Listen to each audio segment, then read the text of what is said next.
Alter course immediately, or you will be boarded. That warning wasn't a drill. It came over the speakers of the ROC Navy frigate Ma Kong. The message was delivered by the Chinese Coast Guard. On the bridge, confusion set in. Digital charts and GPS showed the ship 5 miles outside the red line. They were in international waters. The crew believed they were safe. Despite the screen assurances, the crew's sense of safety faded as they looked toward the Taiwan Strait. In the next 71 minutes, 3 of the world's most powerful militaries would meet in a dark corner of the Pacific. They would come within a single command decision. No missiles or torpedoes were used. For more than an hour, global security depended on a troubling question. How do you fight an enemy you cannot see? How can you use maps you cannot trust? This was not a navigation or hardware error. It was a walk, a precise and hidden spoofing attack so advanced it triggered a Chinese military response before the Taiwanese crews realized anything had changed. Spoofing sends a false GPS signal just strong enough to be accepted as genuine. It slowly drags the ship's reported position away from reality. Unlike jamming, spoofing does not trigger obvious alarms. The fake signal imitates the true one in every detail. Most shipboard systems are designed to trust GPS data. Since the drift is gradual and the data appears valid, there is nothing to alert the crew. By the time they notice anything is wrong, it is too late. It is the invisible foundation of the modern world. It is a network of 31 satellites orbiting 12,500 miles above Earth. Each satellite carries an atomic clock precise to within a billionth of a second. They do nothing but broadcast time. Your receiver, whether in your phone or on the bridge of a billion-dollar frigate, calculates its position by measuring the tiny delay between when those signals were sent and when they were received. By the time a GPS signal reaches the ocean, it is extremely weak. Some compare it to seeing a 2.5-watt bulb from 10,000 miles away. On a warship, this frailty can lead to breakdowns in fleet coordination or targeting. A simple GPS weakness can quickly lead to errors. These errors can happen when operations matter most. An invisible ghost entered their reality, chilling the ship at its most vulnerable hour. Nerves tightened as awareness grew. Somewhere on the Chinese mainland, or possibly from a nearby fishing boat, a powerful transmitter started sending out a fake GPS signal. This was not a jamming attack. Jamming floods the signal with noise, like static on a radio, and sets off alarms. Spoofing is different. The attacker sends a slightly stronger but fake GPS signal. This signal mimics true satellite signals. Once the Ma Kong's receivers locked onto this false signal, using it as if it were real, the attacker started shifting the ship's reported coordinates millisecond by millisecond. This technique is called a walk. To someone watching the navigation display, it looks like the ship is gradually drifting off course. In reality, the coordinates are being manipulated. The autopilot and crew relied on these false readings. They thought they were safely sailing in international waters, but the vessel was actually being pushed east. The change was slight, less than 1/10 of a knot, a nautical mile per hour, so alarms never sounded. The screens showed the ship as safe, even as it crossed into Chinese waters. This technique has a history. In 2011, Iran used a similar coordinate walk to capture a US RQ-170 Sentinel drone. They tricked the drone's GPS into thinking it was landing at its base in Afghanistan. Instead, it landed in Iran. In 2017, over 20 ships in the Black Sea reported that their GPS positions suddenly showed them at a nearby airport, miles inland.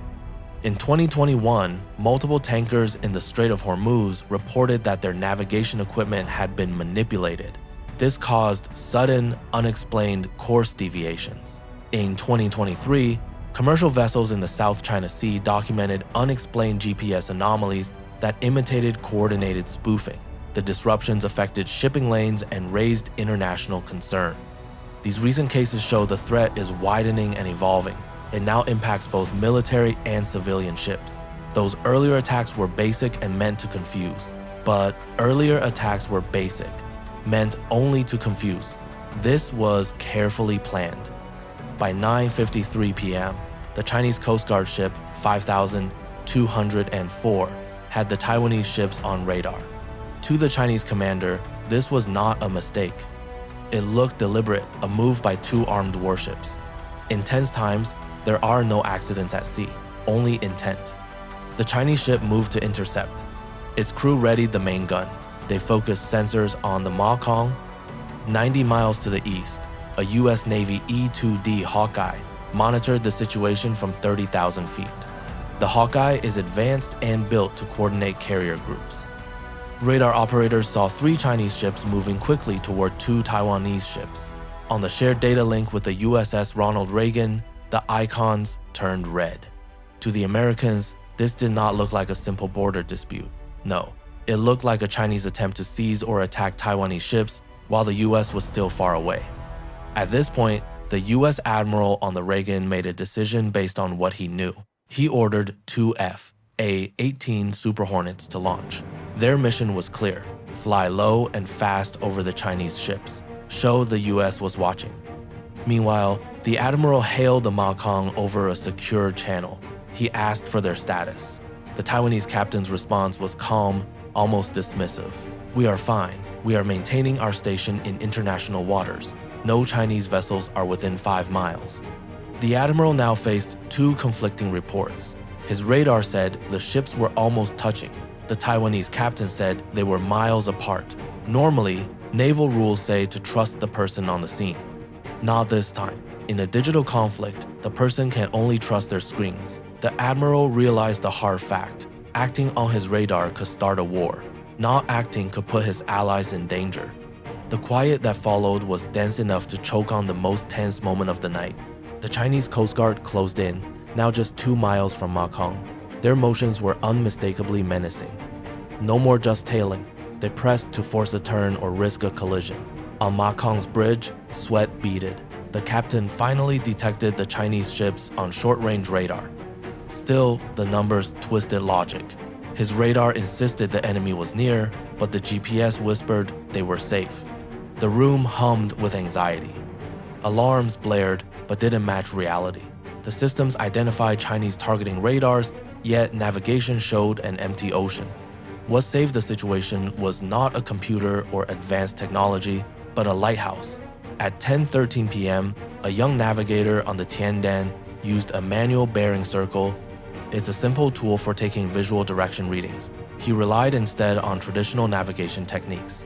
This skill is still taught in naval training, but is often neglected today. He went outside, looked through the sights, and found the light from Wuchu Island.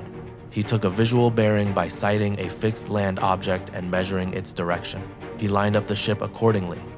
When electronic navigation can be manipulated, analog methods like visual bearings and chart plotting become key safeguards.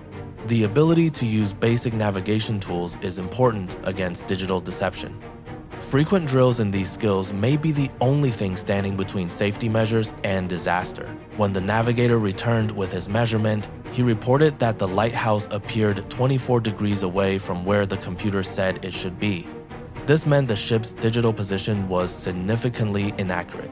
The realization hit. The navigation screen was displaying false information. The ship was now inside the baseline, or the boundary, of Chinese territorial waters. The unit quickly understood the danger. They weren't just being followed, they were caught in a trap. The captain of the Makong ordered a hard port turn to get away from the Chinese baseline. The Chinese ships tried to block their escape. Everything hung by a thread. The US Hornets were 5 minutes out. Chinese radars flared, switching from passive watching to active hunting. They began targeting and increasing the threat. Everyone on deck knew one error, a misjudged motion, or an electric impulse could unleash disaster. The solution came through a little-known emergency communication protocol. In 2014, major navies agreed to the code for unplanned encounters at sea. This is a set of guidelines for ship crews to communicate quickly amid unexpected events to avert escalation. The US Admiral saw that the Taiwanese ships had recognized their mistake. He ignored the usual diplomatic channels. He used an emergency frequency from QS to identify himself directly to the Chinese commander. He didn't use coded language. He was blunt. "We have a navigation error on the Taiwanese vessels. They are correcting course now. We are holding our aircraft at 10 miles, requesting a 15-minute standoff." For 11 minutes, there was no response from the Chinese commander. He watched as the 2 Taiwanese ships tried to turn back. Finally, the Chinese ship 5204 slowed down. It did not leave, but it stopped moving to intercept. At 10:47 p.m., the Makong and the Tiandian crossed back into international waters. No, at 10:47 p.m., the Makong and the Tiandian returned to international waters. No shots were fired, and no official statements were made the next day.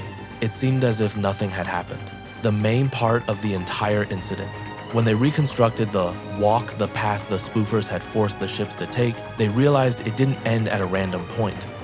The spoofing signal had nudged the ships to a distance of exactly 3.1 nautical miles past the Chinese baseline.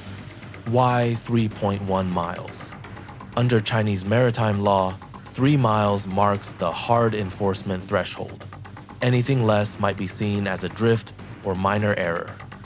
But if a foreign warship crosses the 3.1 mile mark, the local commander is legally authorized and sometimes mandated to use force to defend the sovereignty of the waters. This was not a fault or a simple mistake. It was carefully planned. Someone knew exactly how far to push the ships to create a situation that the law would justify. They wanted to see if the US would respond and if the Taiwanese crews would notice. All of this happened without a single shot being fired. This incident in the Taiwan Strait constitutes a paradigm shift. This incident in the Taiwan Strait constitutes a major change in modern conflict. Instead of focusing on destroying the enemy, the new goal is to disrupt the enemy's understanding of reality. Control his ship. If you can control what an admiral sees on his radar, you control his response. This is the ultimate gray zone tactic. It allows an aggressor to create a casus belli, a reason for war out of thin air. The impact on global security is serious. Many systems, from electrical networks to financial markets and missile guidance, depend on a timing and positioning signal that is not encrypted and can be faked. While the US is developing M-code GPS for its forces, most allied navies and commercial systems are still at risk. Yet, emerging strategies are emerging to detect and limit such attacks. Signal authentication technologies, such as encrypted GPS codes and anti-spoofing modules, are being developed to verify the integrity of satellite data and reject false signals. Some navies are deploying multi-source navigation, combining GPS with inertial navigation systems, radar fixes, and visual bearings to cross-check position. Software tools can alert crews to unanticipated divergences between independent sensors, flagging possible anomalies. Regular crew training in manual navigation and rapid anomaly drills can further strengthen resilience, ensuring that even if digital systems fail or are compromised, the ship and its people can still find the truth. As these incidents increase, uniting technical hardening and procedural vigilance offers the best hope of staying one step ahead of the next invisible attack. The Taiwan Strait incident showed that the most dangerous weapon today is not a missile, but the ability to change what people believe is real. We trust our instruments completely, from the blue dot on our phones to radar icons. Still, that night, the blue dot became a weapon. Next time, there may not be a lighthouse to reveal the truth. There may not be a navigator who trusts his own eyes over the screens. In a digital war, the first radar signal you hear could be the last. We are entering a time when maps are changed not by treaties or war, but by computer code. As the events of that April night showed, the line between peace and war is now as thin as a single corrupted data packet. Watch the horizons, because the next time a ship is walked into a stay alert, because the next time a ship is led into a trap, the world may not have 71 minutes to find out what is really happening.